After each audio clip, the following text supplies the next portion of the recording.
Oh, not this shit again.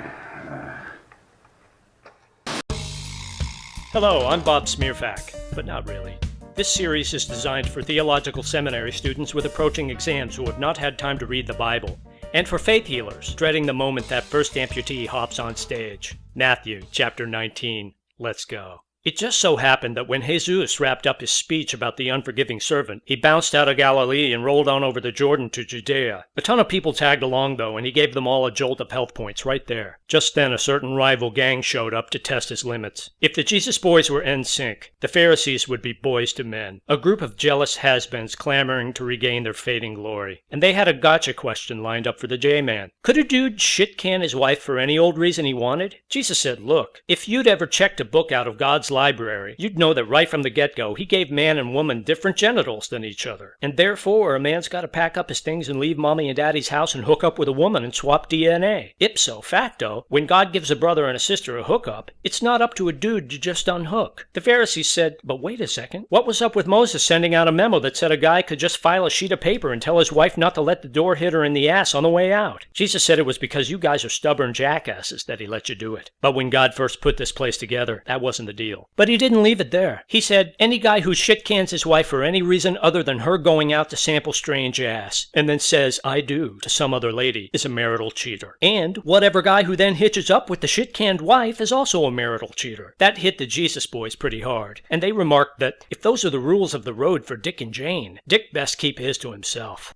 Jesus rebutted that this kind of austere life wasn't for everyone, but only for those guys who have a talent for staying single. Then he gave them a perfect example of a group of guys who really had the talent for it. He said some guys don't have balls who never had any balls, and some guys don't have balls who were detesticulated at the hands of other guys. And then there are even ballless guys who deballed themselves in order to get with God's program. And Jesus told them, any guy who can dig it, then let him dig it. Then they moved on. Some people brought in some kids so Jesus could do a prayer laying on of hands combo on them. But the Jesus boys said, whoa, there's not going to be any of that, and told them to take a hike. But Jesus said, be patient with the kids, and don't tell them to take a hike. He said they were the basic components of God's whole organization. So he put the magic moves on them, and then he split. Then a dude swung by who sucked up to Jesus and asked for a tip on how he could live forever. But Jesus said, why are you sucking up to me? There's only one guy worth sucking up to, and that's God. God may have well been standing on the other side of Jesus' hard drive partition, saying, we're all part of the same CPU, but we'll never know as Matthew didn't go into it. Then Jesus laid it out for the guy. If you want a piece of immortality, follow the rules. The guy said, which ones? Jesus gave him the short list. Don't commit any unjustified homicides. Don't go looking for strange ass. Don't take stuff that doesn't belong to you. Don't go around making up shit about people. Make your mom and dad proud and treat people like they were you. The youthful gent said, check.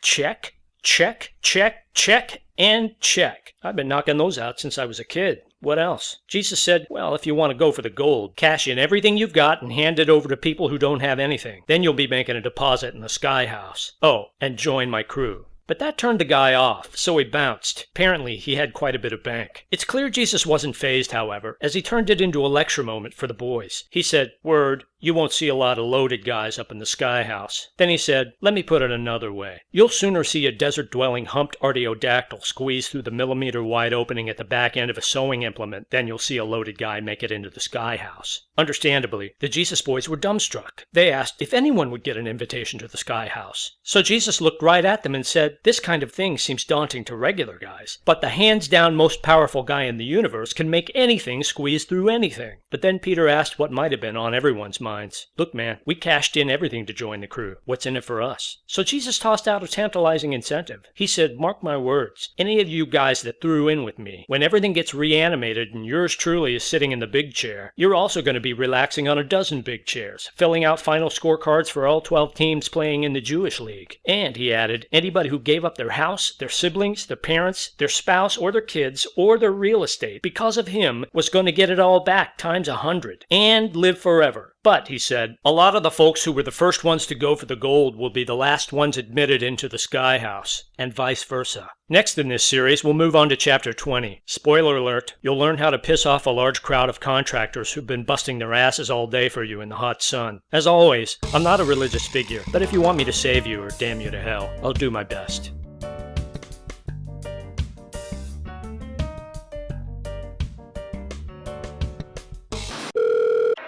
Yeah, Bob? This is Practical Magic 9. Yeah, I'm in hell.